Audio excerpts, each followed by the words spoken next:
Hey y'all! So we mentioned in our last video about something that happened to us on our 7th day of van life. It's something that we definitely want to tell you all about, to spread awareness, to let you all know. So we're not going to keep the secret any longer. By now you've read the title of this video. What we wanted to talk about is how someone actually ended up breaking into our van on our 7th day of van life.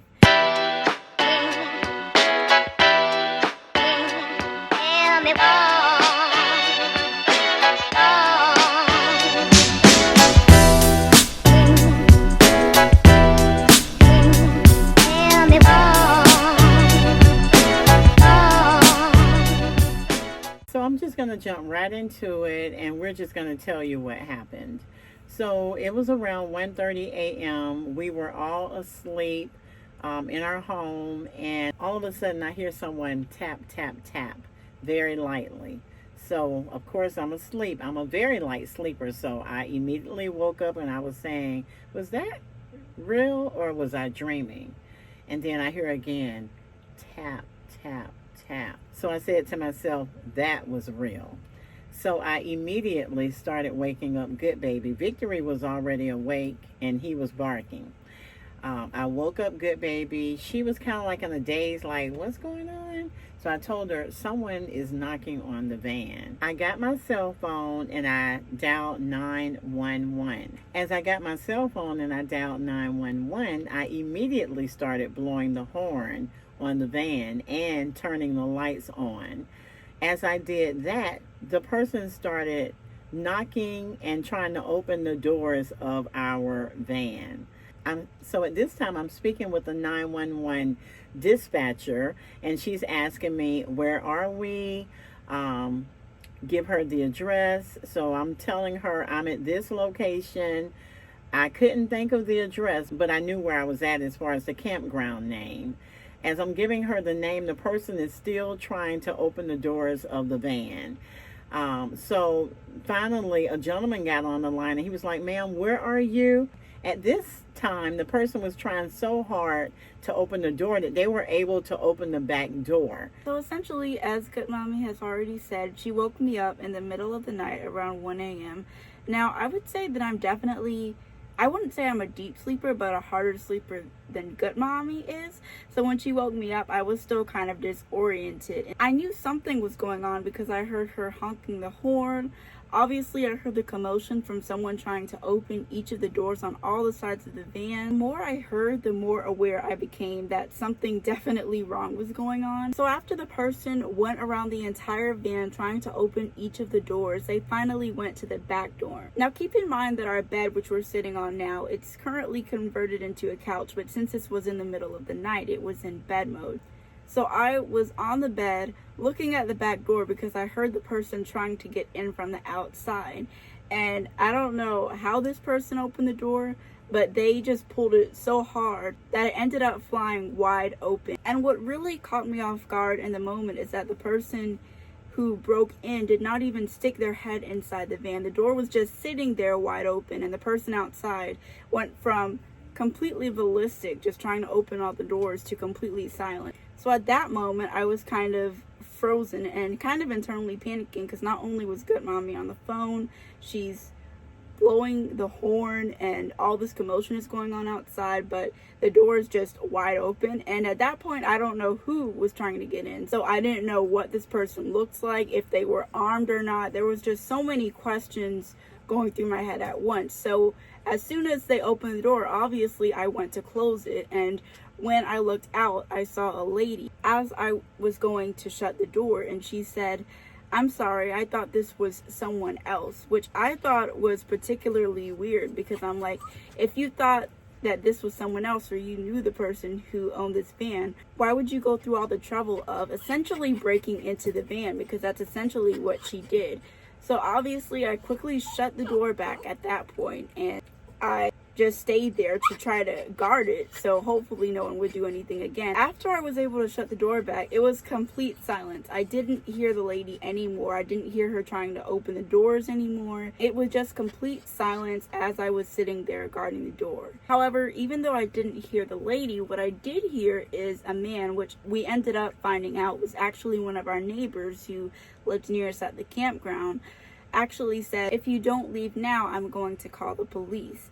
And so that's when things were kind of silent for a while. So at this point, I'm still on the phone with the 911 dispatcher. Again, a gentleman gets on the line because the female was not understanding where we were. And he says, "Ma'am, where are you?" And I told him again the park that we're at. And he found us. And he said, "Okay, I have help on the way. I have a sheriff officer on the way." And so I was like, thank God. However, he stayed on the line with me. He didn't hang up. And then Victory starts barking. So when Victory starts barking, the 911 dispatcher says, "Is that your dog? And why is he barking now? What's going on?" So I told him, I said, "I can hear a helicopter above us." And so the 911 dispatcher says, "Yes, we sent the helicopter out." And so I was like, okay, awesome. And so he says, "So the helicopter is over you now, and the police or the sheriff officer should be there shortly." As soon as the sheriff officer arrived, the 911 dispatcher asked me to turn the lights off so the sheriff officer could know that I was still inside of the van. I guess the 911 dispatcher and the sheriff officer were communicating at this time. And so I turned the lights off.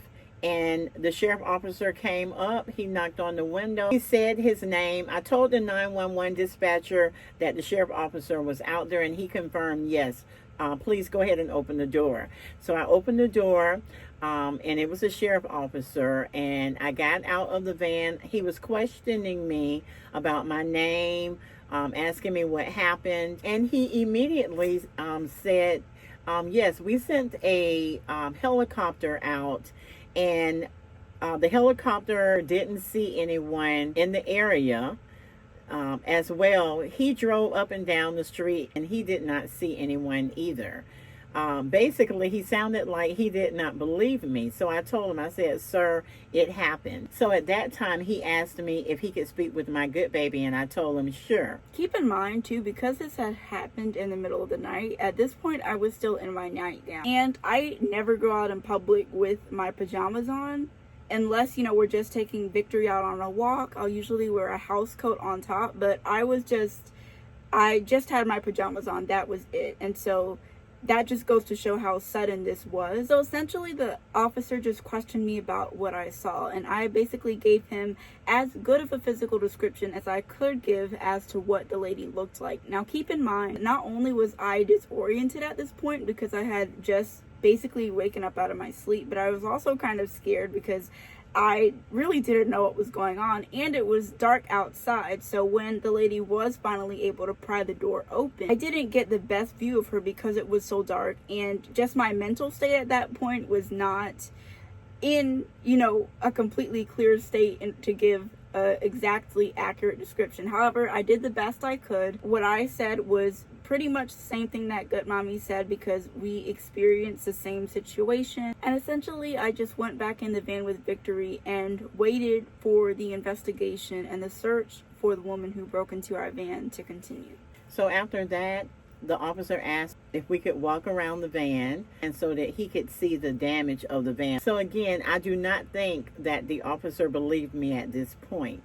As we're walking around the van, the lady is standing out there now by the van. She's in the road, but she's by, you know, she's right by the van.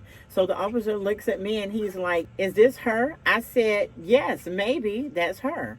So he starts questioning her about, you know, being in the area, and she said that it was her. So he starts talking to her about what happened. Why did she try to break into our van? I couldn't quite hear everything that she was saying, but I did hear her mention the guy who was next door to us. Apparently she was his girlfriend. So the officer was just looking at me, looking at her, and prior to us walking around the van, he asked me if I wanted to press charges if they were able to find the person. So I told him yes. He's talking to her and questioning her about what happened. He essentially put her in handcuffs and started walking her to his automobile. At this time, another officer arrives, and the second officer goes over to assist the first officer that had arrived. So I'm still standing out there. I'm waiting. I want to know what happened because I'm upset about the situation. I have my good baby, we have Victory, and so I'm really upset, and no one should be trying to break in someone's van. After that, again, she stated that she was the guy on the side of us girlfriend. She was his girlfriend. So the second police officer who arrives, he goes and knocks on the gentleman's door, I guess asking questions about what happened. After he goes and knocks on the door, he goes to report to the first officer what was told to him. Then the first officer comes back and tells me what's going on. He says that, the young lady states that she is the guy who is next to us girlfriend. He states that the person that we heard that came out and said that if you don't leave right now, I'll call the police, was the gentleman next to us, the boyfriend of the person who tried to open the door. They were questioning the female. She apparently stated that she had some type of backpack in the gentleman's RV that she wanted. The second officer who arrives go knock on the door and let the gentleman in the RV know that the young lady who broke into our van wants her backpack. He gives them 2 backpacks. So the second officer who arrives brings the backpack to the first officer, and they start searching the backpack.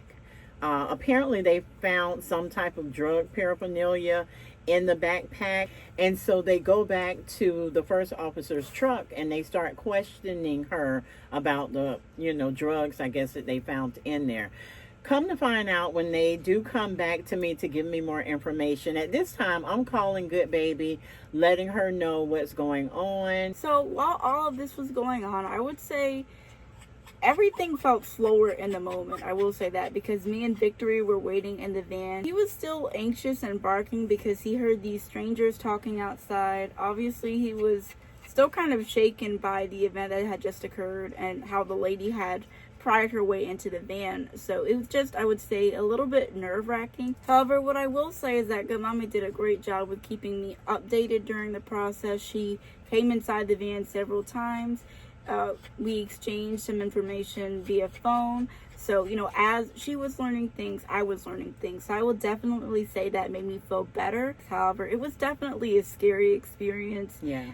Not really knowing what was going on. Again, I had just woken up. So just imagine waking up in the middle of the night and, I had never experienced this before. Everywhere that we've ever lived, our home has not been broken into. So this was definitely a first experience for me, and for it to happen, so early in the process of van life, and then just in this small space, with not many places to go really. So it definitely took a while for me to completely calm down, and get to a state, of, just relaxation. And I can definitely say the same thing for Victory. Yeah. So again, I'm still out there and feeling like I want to get in the van with my good baby so that I can comfort her. And it seems like it took a long time, probably because it was in the middle of the night, and, it was just, something that no one wants to go through. It ended up being probably like an hour and a half for them to investigate everything. And that may not seem like a lot of time on here, but after something like that happens, it's just a lot to process in the moment, put it that way. And so, come to find out, the drugs that they found in her backpack had to do something with meth. So she was on meth. So looking back, I have sympathy for her. But at that time I was mad. I was upset because, you know, that's something no one, you know, again, wants to go through. So after all of this, he comes back to me, the first officer who arrives, and says that he's not going to arrest her. He's going to do something that's called a Marchman Act. Is that correct, good baby? Did I say it right? Yeah, that's correct. And essentially after this event had occurred and Good Mommy had updated me and told me that the officer told her this, I looked it up, and essentially it's when an officer decides to bring someone to the hospital to either voluntarily or involuntarily get drugs out of their system. So essentially he didn't arrest her and instead gave her treatment for the meth that was in her system. Now, when he told me that, I did not like that at all, because whether she was on meth or not, she tried to get into this van, and I felt as though she should have been arrested for that. But it was not my call, and you know, sometimes we tend to get upset and lose it, and that's when a person who has not even done anything, the actual victim, can wind up getting arrested. So I had to keep my cool in all of this and just trust God to handle this situation, not me. And so basically, he unhandcuffed her, and the ambulance arrived, and basically put her on a stretcher and proceeded to roll her to the ambulance. As she's being rolled to the ambulance, she tells me, "Bye." I'm looking like, what in the world? I could not believe this.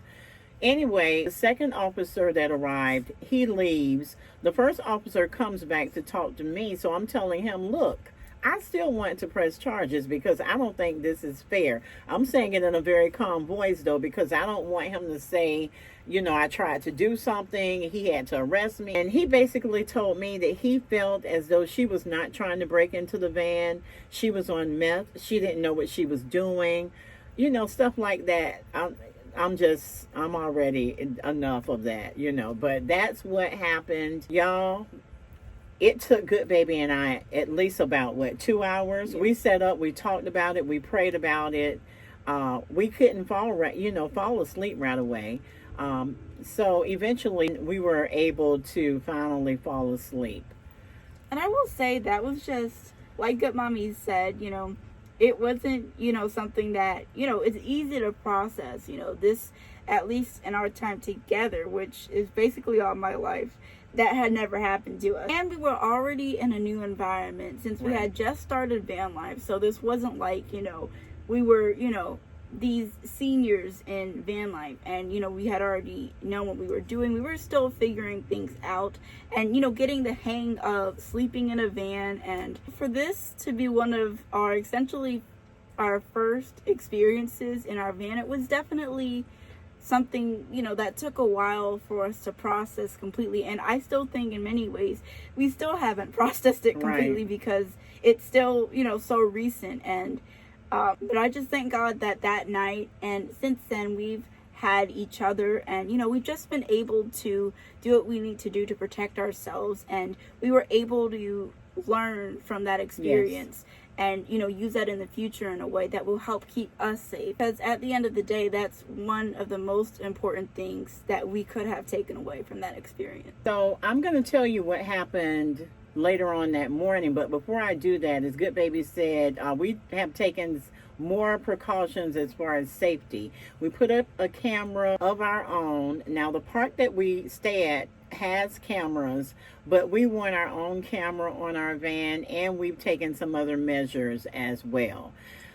So the very next morning, I get up early because, again, I need to make sure that this is handled at least at the park and does not go unnoticed. So I called the camp host, and when he answered, I started telling him what happened. As I'm telling him what happened, he says, "Oh no, not again. She did that before." And I am like, what? I could not believe it. He did not tell me or us that she had done that, or that situation had happened. So I was just really like, I can't believe this. I mean, I like the camp host and I like him a lot. He's really, really sweet. Very, very nice. But I could not believe for the life of me that he did not tell us that that happened. And he allowed us to park in that same spot next to the person who did it, to someone else who was in that same spot that we were parked in. I could not believe that. Anyway, as I'm telling him what happened, he says, I'm going to take care of this time. He is out of here. And so I immediately told him that we wanted to move to a different spot. We did not want to stay in that spot. He said, no problem. He put us right under a really, really bright light. You can actually see our SUV and our van under this light. So, you know, it's really good. As well, Goodbaby thought of a really good idea of how we could park to make things safer for us. God gave me the idea of parking the front of our SUV directly behind our van. And we're talking close here, you all. So close that a person could barely slide their way through. And even if they could, it would be difficult for them to stand behind our van and pry the door open at the same time. So that's kind of an extra safety measure that we've been taking. The light stands directly above the front of our SUV and the back of our van. It's right in between there. So it's very unlikely at this point, I feel as though, that someone would try to open the door again with the precautions we've made. And I would say that definitely makes sleeping a lot easier at nights in our van. I definitely feel a lot safer, and overall I'm really happy with our new spot. So that's something that I can say that I'm really grateful for, and even though I wouldn't have wanted that experience to happen, I'm happy with the security we've gained from it. So what winds up happening, as we are out on the next day, we get a call from the camp host letting us know that the gentleman who is above him, the camp host, is here at the park and he wants to speak to me. So I told him, okay, we're about 25 minutes away. When we arrived, the gentleman and the camp host, they come over to the van. The gentleman just wants to know what happened. I immediately open up my little, as Goodbaby called it, fanny pack, and I give him the little card that the officer gives me. The gentleman says, I do not need that. He was very, very nice. I took pictures. I was able to show him the pictures. He immediately went over to the guy's camper, who was supposedly the young lady's boyfriend. He said the guy at the camper swore him up and down that the young lady was not his girlfriend. And the guy who was here, who wanted to speak to me, he says, and guess what happens next? She comes, the one who opened our van, excuse me, Goodbaby, comes and jumps in the camper as the gentleman who's saying that she's not his girlfriend is swearing up and down that she's not his girlfriend. Oh my goodness. Anyway, he told him that he has to be gone by the weekend.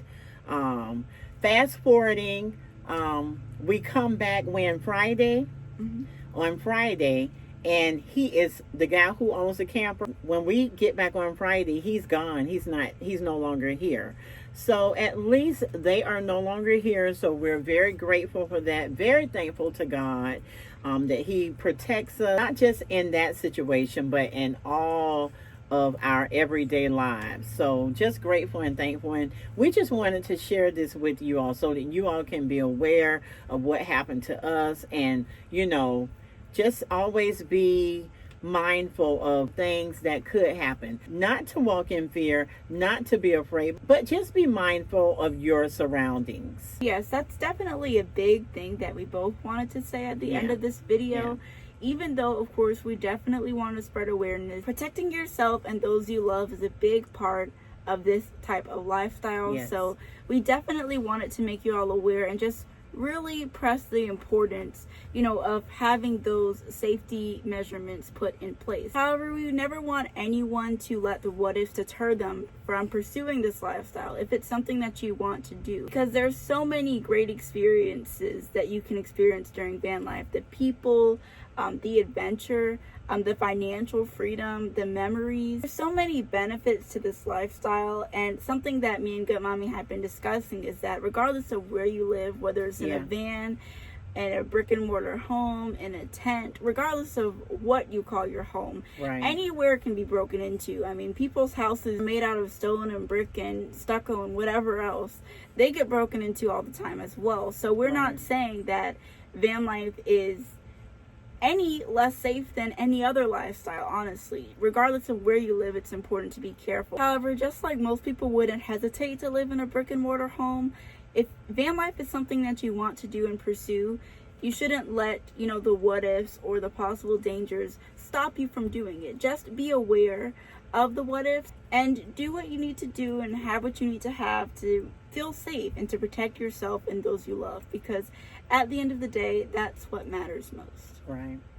All right. Well, thank you all so much for watching. Y'all keep us in prayer. Of course, we're definitely going to pray together for ourselves. We're going to also be in prayer for you all. Again, thanks so much for watching. And don't forget, be good to yourself and be good to others. Love you all. Bye.